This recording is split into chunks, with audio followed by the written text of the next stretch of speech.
সুপ্রভাত ছাত্রছাত্রীরা, শুভ বিজয়ার আন্তরিক প্রীতি ও শুভেচ্ছা জানাই সকলকে। আশা করছি তোমাদের পুজো বেশ ভালোভাবেই কেটেছে, তোমরা সবাই সুস্থ এবং সবল রয়েছ। এখন আমাদের যে মূল স্রোত অর্থাৎ পড়াশোনায় ফিরে যেতে হবে। আজকে আমি তোমাদের আজগুবি বিষয়ের হাস্যরসিক সুকুমার রায়ের জীবনের হিসাব এই কবিতাটি পড়াবো। সুকুমার বিশেষজ্ঞ সমীর রায় বলছেন যে বাংলা সাহিত্যের পুরো সামগ্রিক পটভূমিতে যদি বিচার করা যায়, তাহলে উপেন্দ্র কিশোর রায়চৌধুরী ও সুকুমার রায় তাদের সমগ্র সাহিত্য সৃষ্টির যে বৈচিত্র্য ও বিশিষ্টতা রয়েছে, তার যদি কোনো মূল্যায়ন যদি করা যায়, তাহলে আমরা সহজেই উপলব্ধি করব যে এই পিতা পুত্র বিশিষ্ট স্থানের অধিকারী বাংলা সাহিত্যের ইতিহাসে।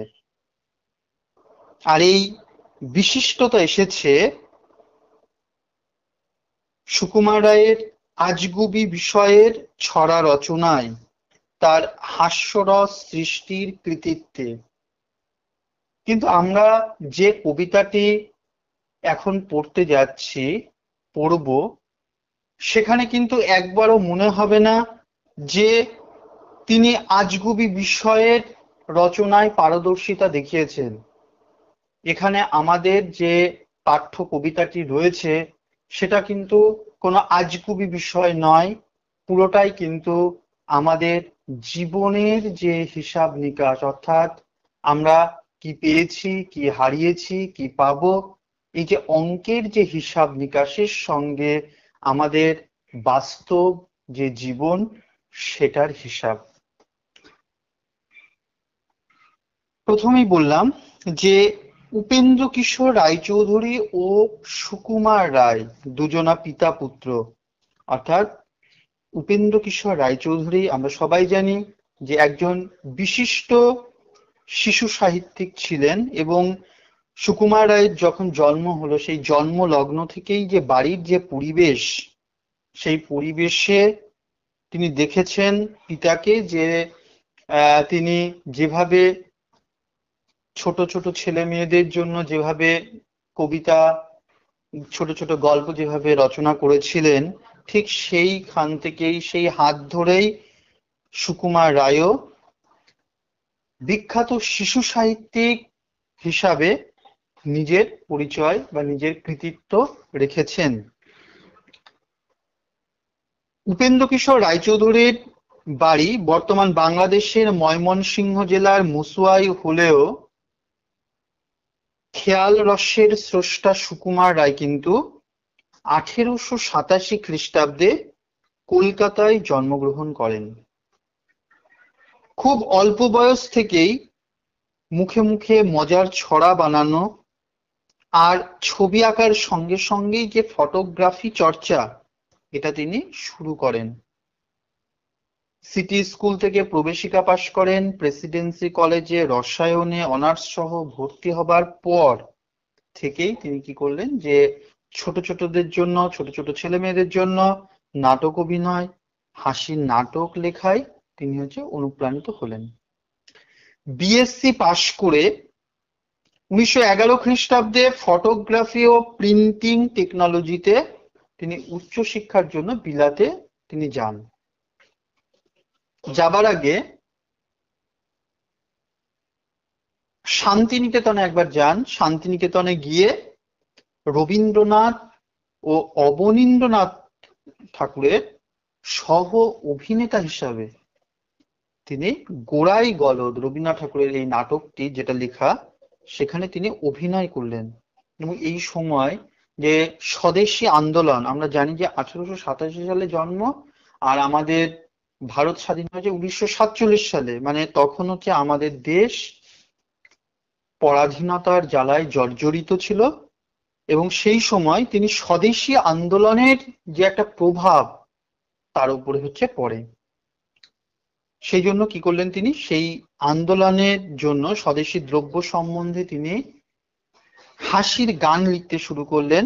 এবং বিলাতে যখন ফিরে গেলেন, বিলাতে গিয়ে প্রায় প্রত্যেক সংখ্যায় গল্প, কবিতা, তার ছবি আঁকা, পিতা প্রতিষ্ঠিত মানে উপেন্দ্রকিশোর রায়চৌধুরী যে সন্দেশ পত্রিকাটা প্রকাশ করতেন, সেখানে তিনি গল্প, তার কবিতা, তার গান, নাটক এগুলো তিনি পাঠাতে লাগলেন। তিনি বিলাতের রয়্যাল ফটোগ্রাফিক সোসাইটির ফেলো নির্বাচিত হন। দেশে ফিরে তিনি কি করলেন, পিতার ব্যবসায় যে প্রতিষ্ঠান ছিল ইউআর অ্যান্ড সন্সে তিনি যোগ দিলেন। তার জীবনটা খুব ছোট, কিন্তু তিনি বিভিন্ন রকম লেখা ও রেখায় বাংলাদেশের শিশু চিত্তকে জয় করেছিলেন। তার কবিতা, নাটক, গল্প এই তিন ক্ষেত্রেই একটা উচ্ছল কৌতুরসের সঙ্গে সূক্ষ্ম ব্যঙ্গাত্মক সমাজ চেতনার যে এক অপূর্ব সংমিশ্রণ, সেটা লক্ষ্য করা যায়। কিশোরদের উপযোগী তিনি বিজ্ঞান সাহিত্য রচনায় বিষয়ে দক্ষ ছিলেন। তার বিখ্যাত কয়েকটা কাব্যগ্রন্থের মধ্যে আমরা বলতে পারি আবোল তাবোল, খাই খাই।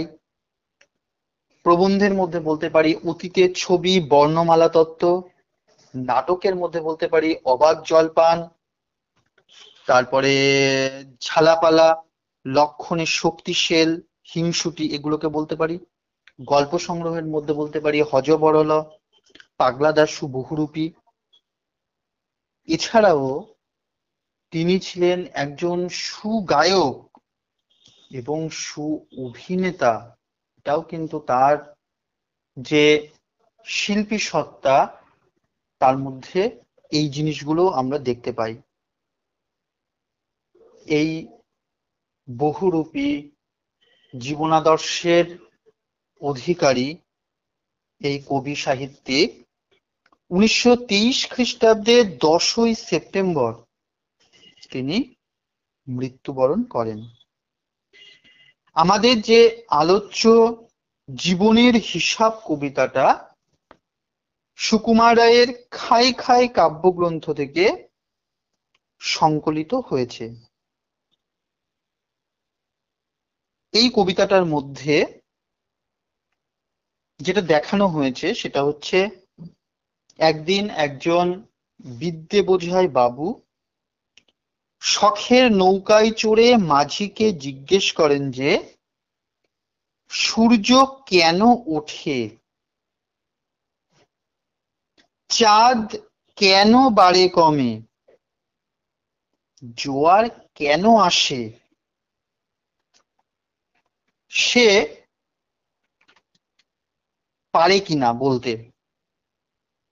বৃদ্ধ মাঝি বাবুর প্রশ্ন শুনে ফেলিয়ে হাসে। তখন বাবু বলেন, তুই সারা জনম খেটেই মরলি, জ্ঞান বিনা তোর জীবনটা চার আনাই মাটি। খানিক বাদে বাবু বলেন, বলতো নদীর ধারা পাহাড় থেকে কিভাবে নেমে আসে,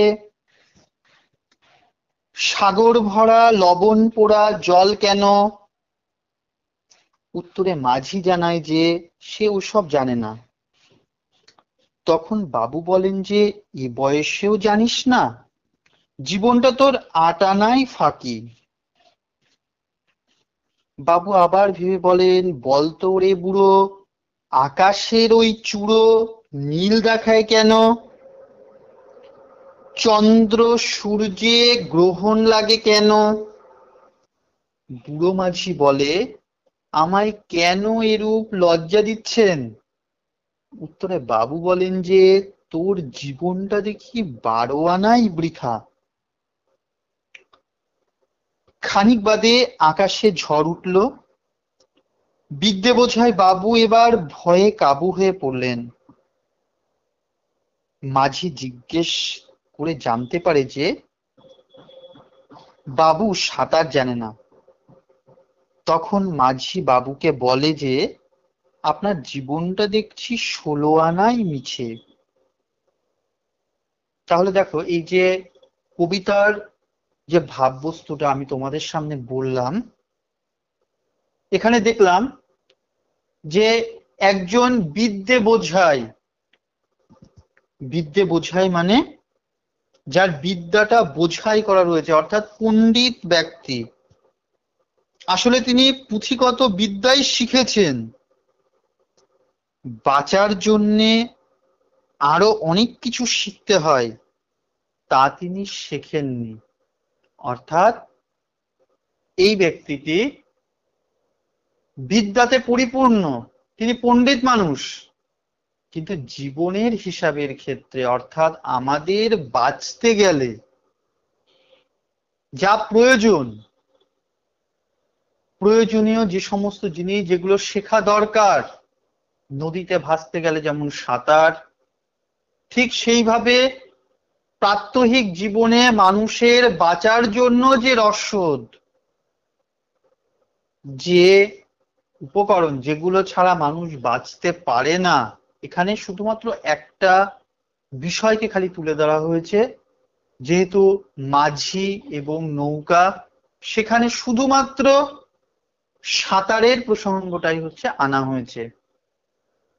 এবার আমরা কবিতাটি পাঠ করে এর ভেতরকার যে অন্তর্নিহিত যে অর্থ সেটা বোঝার চেষ্টা করব, এবং আমাদের যে কবিতার ভাববস্তু তার সঙ্গে একটু বিষয়টাকে মূলীভূত বা একত্রিত করে নেওয়ার চেষ্টা করব।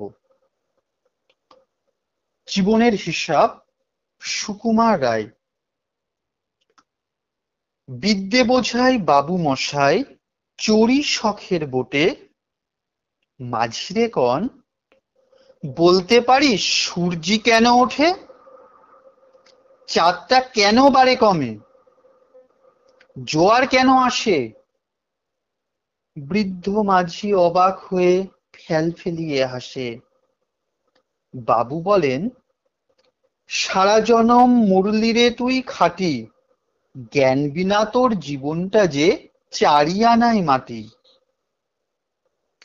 খানিক বাদে কহেন বাবু, বলতো দেখি ভেবে, নদীর ধারা কেমনে আসে পাহাড় থেকে নেবে, বলতো কেন লবণ পোড়া সাগর ভরা পানি।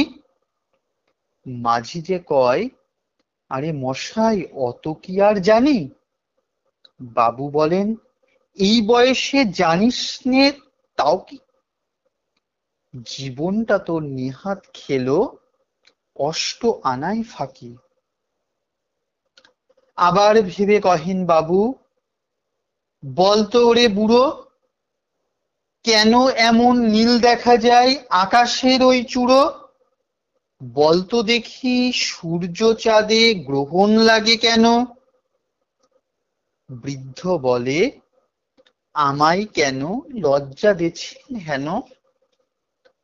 বাবু বলেন, বলবো কি আর বলবো তোরে কিতা, দেখছি এখন জীবনটা তোর 12 আনাই বৃথা। খানিক বাদে ঝড় উঠেছে, ঢেউ উঠেছে ফুলে, বাবু দেখেন নৌকাখানি ডুবলো বুঝি দুলে। মাঝিরে কন, ই কি আপদ, ওরে ও ভাই মাঝি, ডুবলো নাকি নৌকো এবার, মরবো নাকি আজি। মাঝি শুধায়, সাঁতার জানো, মাথা নাড়েন বাবু। মূর্খ মাঝি বলে, মশাই এখন কেন কাবু, বাঁচলে শেষে আমার কথা হিসাব করো পিছে, তোমার দেখি জীবনখানা 16 আনাই মিছে। তাহলে দেখো, বিদ্যে বোঝাই মানে হচ্ছে তিনি পণ্ডিত ব্যক্তি, আসলে তিনি পুঁথিগত বিদ্যা শিখেছেন, বাঁচার জন্য যে আরো কিছু শিখতে হয় সেটা তিনি শেখেননি, এবং তিনি কি করছেন, শখের বোটে, বোট হচ্ছে একটা ইংরেজি শব্দ যার অর্থ হচ্ছে নৌকা, সেই শখের বা সাধের বোটে করে চলেছেন, এবং মাঝিকে বলছেন যে বলতে পারিস সূর্য কেন ওঠে। এটা তো ভৌগোলিক ব্যাপার, একটা মাঝি সে কতই বা পড়াশোনা জানতে পারে, সেই বোধটা এই বিদ্যে বোঝায় বাবু মশাইয়ের নেই। সূর্য কেন ওঠে, চাঁদটা কেন বাড়ে কমে, জোয়ার কেন আসে, অর্থাৎ জোয়ার ভাটা কেন হয়, যে দিনের একটা যে নির্দিষ্ট সময়ে জল যে ফুলে ওঠা, বা চন্দ্র সূর্যের আকর্ষণে সমুদ্রের জলের যে ফুলে ওঠা, একেই তো বলে জোয়ার। সাধারণত একই জায়গায় দিনে দুবার জোয়ার হয়। এইবার এই যে বিদ্যে বোঝায় বাবু মশাই যে একের পর এক প্রশ্ন করে যাচ্ছেন, সেই মাঝিও কি করছেন, তার কথা শুনে অবাক হয়ে, অবাক দৃষ্টিতে, যেন এক নিমেষে ফেল ফেলিয়ে কেমন যেন অবাক দৃষ্টিতে চেয়ে রয়েছেন এবং হাসছেন বোকার মতো। তা বাবু তখন বলছেন যে সারা জনম তুই কি করলি, তোর তো জ্ঞান ছাড়া, জ্ঞান বিনা মানে জ্ঞান ছাড়া তোর জীবনটা তো চারিয়ানাই তো মাটি হয়ে গেছে। চার আনা মানে হচ্ছে 16 আনাতে 1 টাকা। এবার বলছে 4 আনা মানে হচ্ছে 25 পয়সা। 16 আনায় 1 টাকা, 8 আনা মানে হচ্ছে 8 আনা, চারিয়ানা মানে হচ্ছে 25 পয়সা। মানে জীবনের যে 4 ভাগের 1 ভাগ তোর জ্ঞান ছাড়া পুরোটাই হচ্ছে, জীবনটাই তোর বৃথা হয়ে গেছে।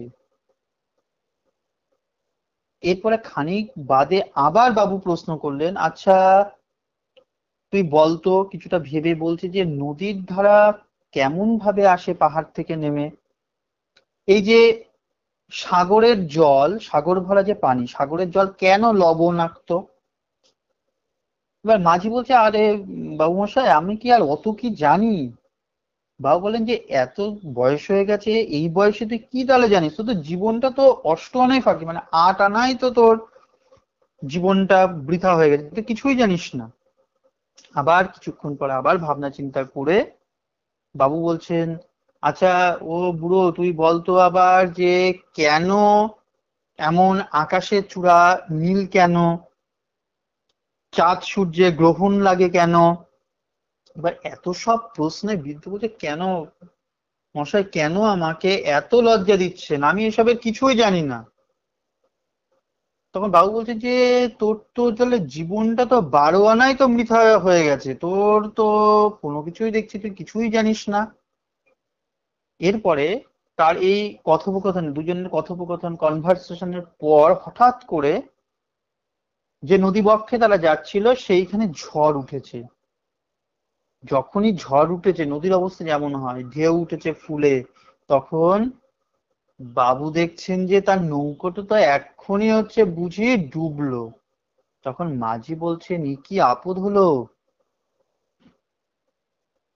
ওরে ও ভাই মাঝি, ডুবলো নাকি নৌকা, এবার মরবো নাকি আজি? বলছে, এবার মাঝিকে বলছে যে এই যে চারিদিকে যে প্রাকৃতিক দুর্যোগ, ঝড় উঠেছে, নদীর জল ফুলে উঠেছে, নৌকা টলমল করছে, ও মাঝি, এবার কি এই নদীবক্ষে কি প্রাণটা যাবে নাকি, আজকে কি মারা যাবো নাকি?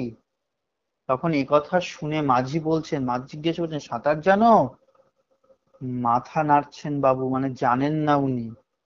তখন মূর্খ মাঝি বলছেন, কেন মশাই, এখন কেন কাবু হয়ে পড়েছেন? এতক্ষণ তো খুব কথা বলছিলেন।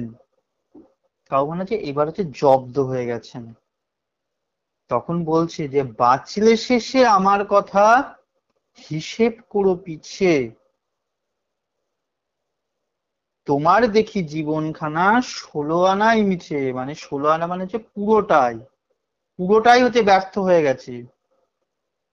তোমার তো, আমার তো 12 আনা অবধি, আমি ভৌগোলিক কিছু জানি না, আমি যেহেতু আমি হচ্ছে অশিক্ষিত, আমি সেহেতু হচ্ছে হয়তো ভূগোল বিজ্ঞান দর্শন আমি হয়তো কিছুই জানি না, কিন্তু জীবনে বাঁচতে গেলে যেটার প্রয়োজন, সেই বাস্তবিক জ্ঞান, নদীবক্ষে চলতে গেলে, নদীতে চলতে গেলে যে সাঁতার কাটার প্রয়োজন, সেটা তো আমি জানি। আমি তো এই সাঁতরে, আমি তো এই প্রাকৃতিক দুর্যোগ থেকে উতরেও যেতে পারবো, কিন্তু তোমার কি হবে? তোমার তো বিদ্যে বোঝায়, তোমার তো এমনি স্বাভাবিকভাবে হচ্ছে জীবনে চলার জন্য যেগুলো প্রয়োজন, সেই বাঁচার জন্য যেটা দরকার, সেটা তো তোমার কিছু নেই। তা তোমার, আমার তো 12 আনা গেছে গেছে, তোমার তো জীবনখানা মানে তোমার 16 আনাটাই তো তোমার হচ্ছে মিথ্যা হয়ে গেছে। এই হচ্ছে তোমাদের পুরো কবিতাটা। এই যে সংক্ষিপ্ত যে বিষয়টি রয়েছে সেইটা হচ্ছে আমি মূল পাঠ করলাম এবং সেটার ব্যাখ্যা করলাম। তোমরা কবিতাটা ভালো করে পড়বা আগে পাঠ্যটা, তারপরে যদি কোথাও অসুবিধা হয় তাহলে আমাদের যে ডিসিসি ক্লাস হয় সেখানে আমরা আলোচনা করব, অথবা আমার যে ফোন নাম্বার বা হোয়াটসঅ্যাপ নম্বর যেখানে রয়েছে সেখানেও মেসেজ করতে পারো। তবে এবার যেটি করতে হবে সেটা হচ্ছে প্রশ্ন উত্তর পর্ব।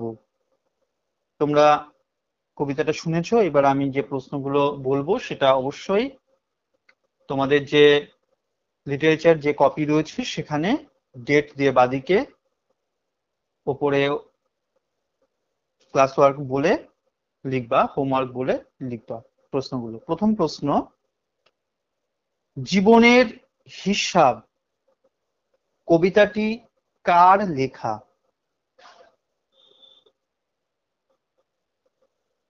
দ্বিতীয় প্রশ্ন, জীবনের হিসাব কবিতাটির মূল কাব্যগ্রন্থের নাম কি?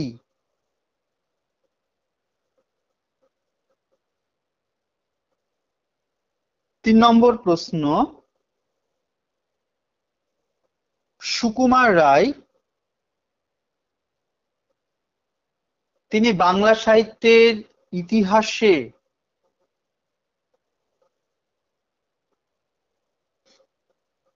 কোন ধরনের সাহিত্য সৃষ্টি করেছেন?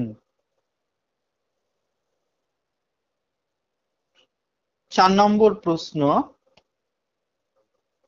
সুকুমার রায়ের পিতার নাম কি? পাঁচ নম্বর প্রশ্ন, জীবনের হিসাব কবিতাটিতে কয়টি চরিত্র আছে?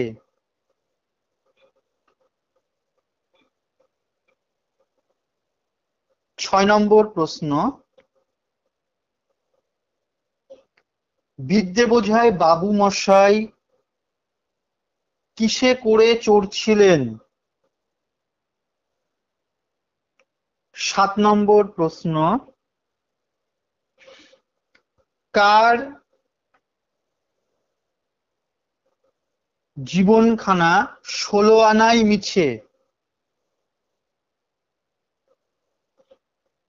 আট নম্বর প্রশ্ন,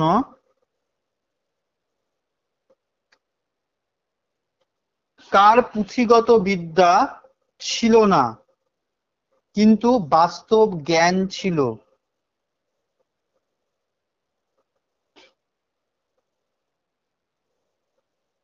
নয় নম্বর প্রশ্ন,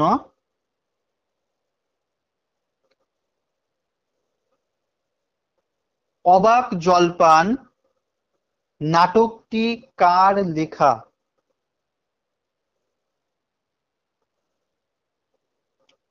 10 নম্বর প্রশ্ন, যখন ঝড় উঠল তখন বাবু কোথায় ছিলেন? এই প্রশ্নগুলি তোমরা খাতায় লিখে আমাকে সেন্ড করবে। আমার যে জিমেল অ্যাকাউন্ট আছে সেখানেও করতে পারো, বা হোয়াটসঅ্যাপ নম্বরে তোমরা প্রশ্নগুলোর উত্তর করে পাঠিয়ে দেবে। ধন্যবাদ।